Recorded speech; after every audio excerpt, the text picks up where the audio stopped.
Bienvenue dans ce cours cool, comment créer un compact disque de données.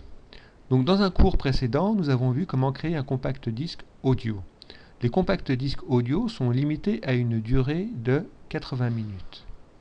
En revanche, les compacts disques données peuvent contenir en équivalent audio de 10 à 20 fois plus d'informations. Alors pourquoi? En fait, simplement les documents audio sont encodés dans le format MP3 et placés en tant que fichier sur le compact disque. Inconvénient de cette formule, de tels compact disques ne peuvent pas être lus sur tous les lecteurs de compact disque, en particulier les anciens. Alors pour vérifier si votre compact disque peut lire un compact disque de données, eh bien il faut regarder s'il y a une mention quelque part sur le boîtier ou le lecteur, une mention MP3. En effet, les fichiers audio seront placés directement dans le format MP3. Alors un fichier MP3, ça peut être un document audio que vous avez produit vous-même, par exemple, comme nous l'avons vu avec le logiciel Audacity. Ça peut être une émission que vous aurez téléchargée depuis le site d'une radio. Alors, pour produire de tels supports, on utilise le même logiciel, à savoir K3B, dans le menu multimédia K3B. Au démarrage de l'application, on a donc toujours le bandeau qui nous propose ce que l'on veut produire. Alors, précédemment, nous avons vu comment produire un CD audio. Et bien, cette fois-ci, nous allons produire un projet média de données, donc c'est-à-dire pour créer un compact disque données. L'interface se présente de la même façon. En haut, nous parcourons donc le disque dur. Donc moi, j'ai téléchargé quelques émissions au format MP3.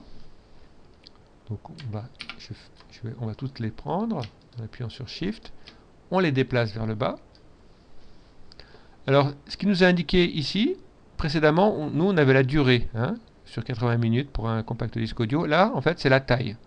Donc ce sont approximativement des millions de caractères. Donc là, 80 millions de caractères utilisés sur un pourcentage, sur un total de 700.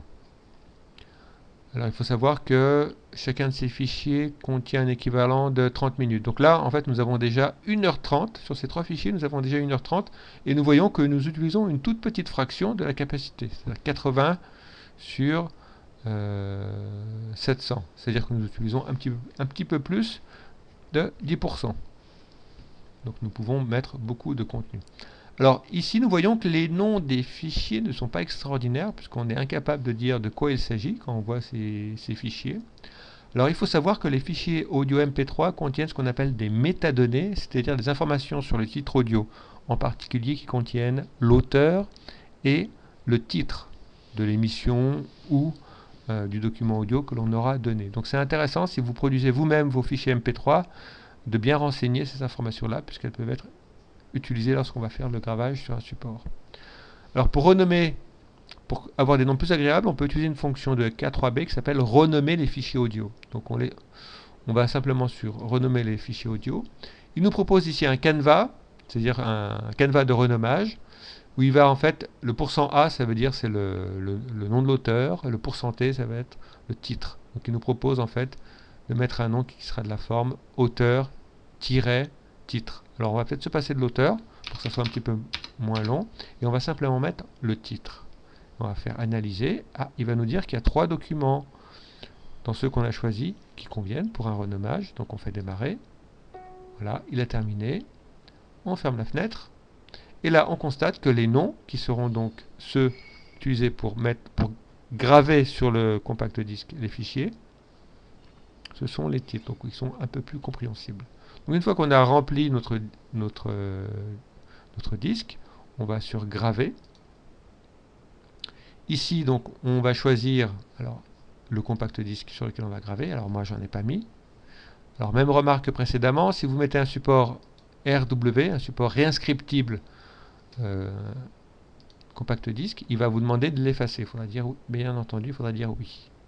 Alors moi ce que je peux faire simplement ici, je vais créer une image, ce qu'on appelle c'est une image d'un compact disque donné, un document qui sera prêt à graver après sur un compact disque. C'est un travail de préparation. Donc ça va permettre de simuler la gravure, parce que je voudrais vous montrer quelque chose. Donc je fais démarrer. Voilà. Donc là, il me dit, qu'est-ce qu'il me dit? Alors, il me parle d'une extension Joliette.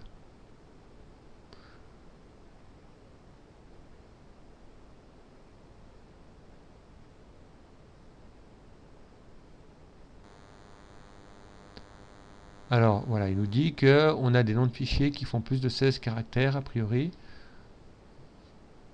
Donc, il propose en fait de tronquer, de faire une troncature. Donc, ce qui limitera la taille le nom, quoi, la longueur du nom de chaque titre, qui permettra quand même, je pense, de retrouver ces petits. Donc, on va dire oui. Donc, ça, c'est pour assurer une compatibilité la plus grande sur tous les supports sur lesquels on pourra être amené à utiliser ce disque. Voilà, donc la gravure est terminée. En ce qui me concerne, il s'agissait de créer donc ce qu'on appelle le fichier image. Alors l'intérêt de créer un fichier image, c'est que si on crée un support qu'on sait qu'on va réutiliser à plusieurs reprises pendant de nombreuses années, c'est intéressant de l'archiver sous forme de fichier, donc fichier ISO. Alors moi j'ai pas donné de nom, hein. Il s'appelle projet de données K3B. Je n'ai pas spécifié également l'emplacement, j'aurais pu le faire. C'est qu'en fait après on va pouvoir le graver sur plusieurs disques par exemple.